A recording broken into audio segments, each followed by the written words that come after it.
유익한 건강정보와 알기 쉬운 의학상식을 알아보는 시간, 메디컬 플러스입니다. 일교차가 크고 기온이 점점 높아지면서 두피 유수분 균형이 깨지기 쉬워 탈모가 심해지는데요. 더불어 황사나 꽃가루, 미세먼지 등 외부 자극 요소도 탈모를 악화시킵니다. 탈모는 남성에게 주로 발생한다고 알려졌지만 건강보험심사평가원 자료에 따르면 탈모로 병원을 찾은 약 19만 4천 명 중 약 10만 명이 여성 환자로 알려졌는데요. 오늘 첫 번째 주제는 더 이상 중년 남성의 질환이 아닌 여성 탈모입니다. 과거에는 탈모가 중년 남성의 전유물이라는 인식이 강했지만 최근 들어 탈모를 겪는 여성들이 늘고 있습니다. 통계 자료에 따르면 여성 탈모가 43.8%로 비중이 점차 늘고 있어 이제는 탈모가 더 이상 남성들만의 문제가 아니라는 것을 알 수 있는데요. 여성 탈모가 발생하는 연령층은 남성보다 빠른데 우리나라의 30대 여성의 23%, 40대 이상에서는 20에서 30%가 탈모 고통을 겪고 있습니다. 여성형 탈모란 유전적인 요인, 그리고 유전적 요인 있는 사람에서 호르몬의 작용, 그리고 노화 등의 다양한 요인들이 복합적으로 작용해서 여성형 머리의 두정부에서부터 시작해서 가르마를 타는 방향으로 전반적으로 모발이 가늘어지거나 혹은 모발이 소실되는 그런 현상들을 우리가 통칭하여서 여성형 탈모라고 말을 합니다. 국내 잠재적 탈모 인구는 약 1,000만 명으로 추정되는데요. 특히 영탈모 인구가 빠른 속도로 늘고 있습니다. 탈모 증상을 호소하고 있는 사람들이 늘면서 탈모 방지 샴푸부터 영양제, 치료기까지 관련 시장도 커지는 추세인데요. 건강보험심사평가원에 따르면 2019년 국내 탈모 환자 수는 23만 3,628만 명으로 2015년 대비 12% 증가했고 같은 기간 탈모 치료에 쓰인 총 진료비도 198억 원에서 302억 원으로 52% 늘었습니다. 네, 여기서 우리가 지금 여성형 탈모에 대해서 주로 얘기를 하는데요. 여성형 탈모는 전문가가 탈모의 어떤 그런 패턴들, 그리고 탈모의 병력, 혹은 또 탈모의 가족력, 이런 것들을 총체적으로 확인을 해서 임상적으로 판단을 합니다. 간혹 임상 현장에서는 여성형 탈모와 구분이 안 되는 탈모들이 간간히 있습니다. 그런 경우에는 우리가 혈액 검사, 혹은 모발 영양 검사, 때로는 조직 검사까지 해서 저희들이 그런 도움을 받아서 진단을 하기도 합니다. 우리가 보통 스트레스 때문에 머리 빠진다라고 하는 것은 휴지기 탈모로 볼 수 있습니다. 모발이 정상적인 성장 기간을 다 채우지 못하고 휴지기로 들어가 버려 생기는 탈모인데요. 휴지기 탈모는 천천히 진행되는 다른 탈모 유형과 달리 모발이 전체적으로 급격히 빠지는 특징이 있는데 다행인 것은 별다른 치료가 필요치 않을 수도 있고 필요하더라도 예후가 매우 긍정적입니다. 네, 여성형 탈모는 남성형 탈모와는 다르게 그 원인이 조금 더 복잡합니다. 하지만 남성형 탈모처럼 기본적으로 유전적인 요인이 꽤 많이 좌우를 합니다. 그런 유전적인 소인이 있는 사람에서 호르몬의 변화, 혹은 노화 등에 관여해서 탈모가 올 수도 있고 그 외에도 몸 신체의 어떤 미세 미네랄의 불균형, 혹은 어떤 체중 감소, 그리고 극심한 정신적, 신체적 스트레스 등에 관여해서 여성형 탈모를 유발할 수가 있습니다. 모발의 형성은 연령, 성별, 혈관 신생, 신경지배, 호르몬, 신진대사 등 많은 요인과 관련이 있습니다. 특히 여성 탈모의 경우 명확하진 않지만 유전과 관련이 있으며 환경 요인과도 상관관계가 있는데요. 유전적인 여성형 탈모는 흔히 25세에서 30세부터 나타나기 시작하는 것으로 알려졌습니다. 여성형 탈모의 가장 큰 특징은 두정부에서부터 시작해서 가르마를 타는 방향을 따라서 모발이 가늘어지고 모발이 없어진다는 점입니다. 남성형 탈모는 소위 우리가 앞쪽 헤어라인, 앞쪽에 헤어라인이 M자 형태로 빠지고 올라가는 특징이 있는데 여성형 탈모는 남성형 탈모와는 다르게 앞쪽 헤어라인은 거의 침범하지 않습니다. 다만 두정부에서부터 시작해서 앞쪽으로 시작해서 가리마를 타는 방향에 따라서 모발이 가늘어지고 빠지는 형태가 있어서 이거를 우리가 소위 크리스마스 트리처럼 닮았다 해서 크리스마스 트리 패턴으로 탈모가 온다고 하는데 그런 특징이 있습니다.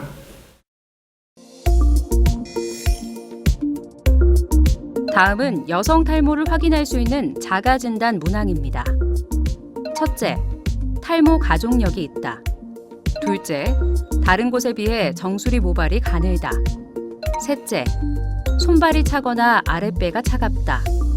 넷째, 두피 뾰루지나 두피열이 있다. 다섯째, 생리통, 방광염 등 여성 질환이 있다. 여섯째, 머리카락이 뻣뻣하고 푸석하다. 일곱째, 입이 마르고 혓바늘이 생긴다. 여덟째, 두통이 있거나 스트레스가 많다. 아홉 번째, 목덜미가 뻣뻣하고 어깨가 결린다. 열 번째, 만성 피로, 불면증이 있다. 4가지 이상 해당한다면 여성 탈모가 의심되는 상황으로 빠른 시일 내에 병원을 찾아 진료를 받는 것이 좋겠습니다. 여성 탈모는 우리가 소위 식약처를 그러죠. 미국 식약처를 FDA라고 그러고 한국 식약처를 KFDA라고 하는데 식약처의 승인을 받은 치료법은 2가지밖에 없습니다. 첫 번째는 바르는 약인 미녹시딜이라는 제제를 발라서 탈모를 개선하고 탈모의 진행을 막아줄 수가 있습니다. 이러한 약물 치료를 함에도 불구하고 그 효과가 없거나 탈모가 계속 진행되는 경우에는 모발 이식을 통하여서 탈모를 미용적으로 교정을 할 수 있습니다. 이 2가지가 우리가 공식적으로 그리고 식약처의 승인을 받은 치료라고 할 수는 있습니다. 다만 진료 현장에서는 의사부 선생님들의 본인들의 경험을 살려서 메조테라피라든가 혹은 모발 영양제 그리고 그 외에 그 LED를 이용한 저출력 레이저 치료 그리고 탈모의 증상을 완화할 수 있는 기능성 화장품 등이 있기 때문에 이런 것들을 복합적으로 해가지고 치료를 할 수가 있긴 합니다. 포털 사이트에 탈모를 검색하면 민간요법을 포함한 다양한 광고글이 쏟아져 나오는데요. 문제는 대다수의 방법이 의학적으로 검증되지 않았다는 겁니다. 병원을 찾는 것이 꺼려져 차선책으로 검증되지 않은 방법들을 시도한다면 치료의 적기를 놓칠 뿐 아니라 증상의 악화도 가져올 수 있는 만큼 지양하는 것이 좋겠습니다. 탈모를 치료하기 전에 우선은 탈모는 정확한 진단이 가장 중요합니다. 진단이 틀리면 치료법도 다르고 틀리기 때문입니다. 따라서 본인이 최근에 모발이 가늘어진다거나 혹은 탈모가 있다고 생각이 될 때는 반드시 전문 의료진을 만나서 탈모에 대한 정확한 진단을 받는 것이 가장 중요합니다. 그리고 그 정확한 진단을 배경으로 검증된 의학적 치료를 받으시는 게 가장 중요하다고 생각이 됩니다. 물론 한간에 혹은 인터넷을 통해서 많은 정보들을 받으실 수는 있습니다. 그런 정보들도 옥석을 가리는 것이 필요하기 때문에 반드시 전문 의료진을 만나서 올바른 정보들을 섭취하시고 그 정보를 따라서 정확한 의학적 치료를 받으시는 게 중요할 것 같습니다. 여성 탈모는 스트레스는 물론 사소한 습관으로 악화할 수 있는데요. 대표적으로 머리를 감은 후 제대로 헹구지 않으면 샴푸의 화학 성분이 두피에 남아 탈모를 유발할 수 있습니다. 더불어 손톱이 아닌 손가락 끝부분으로 두피를 살살 문질러가며 3분 이상 흐르는 물에 충분히 헹궈야 하고 머리를 말릴 때는 되도록 자연 바람에 건조하여 두피와 모발에 자극을 주지 않아야 합니다. 네, 여성 탈모의 의학적 치료 말고 우리가 식생활 습관을 통해서 혹시나 좀 도움이 될 수 있는 방법은 뭔지 좀 확인해 보겠습니다. 첫 번째는 서구화된 식생활 패턴입니다. 아무래도 백설탕이 많은 것, 밀가루가 많은 서구화된 식생활 패턴은 탈모에 악영향을 주니까 이런 부분들을 조절하시는 게 좋겠습니다. 두 번째는 과체중입니다. 체중이 많으면 또 탈모에 악영향을 줄 수가 있는데요. 그래서 유산소를 동반한 운동을 하시면서 체중을 감소시키시면 탈모를 유발할 수 있는 DHT라는 호르몬이 있는데 이 호르몬을 줄여주기 때문에 탈모에 도움이 됩니다.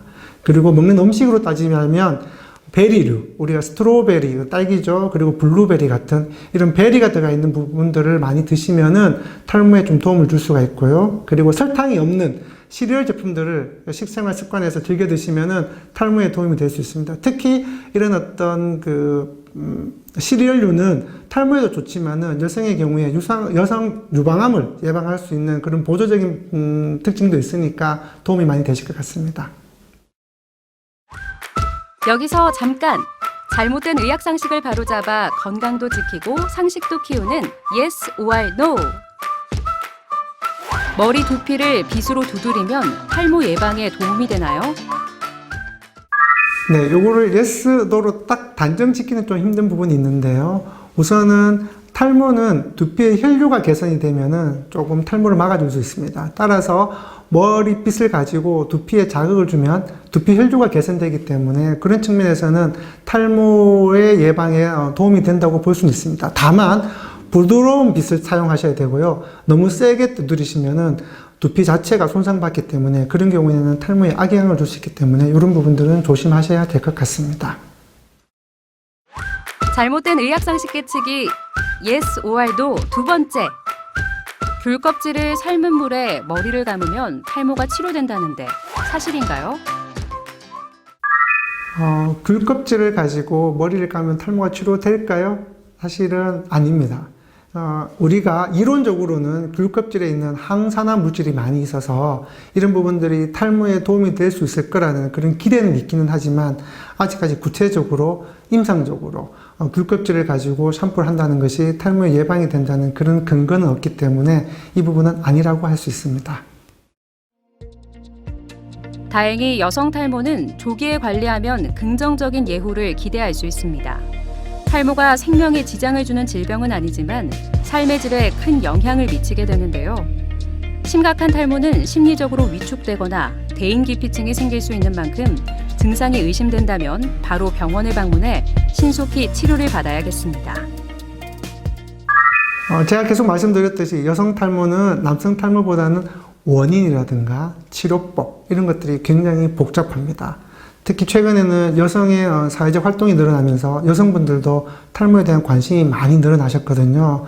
따라서 본인이 탈모라고 생각이 되실 때는 꼭 전문 의료진을 만나셔서 탈모에 대한 정확한 진단을 먼저 받으시기를 권유드립니다. 그리고 그런 정확한 진단 하에 검증되고 올바른 치료를 하시는 것이 가장 경제적이고 가장 효과적이기 때문에 이 부분을 꼭 강조드리고 싶습니다.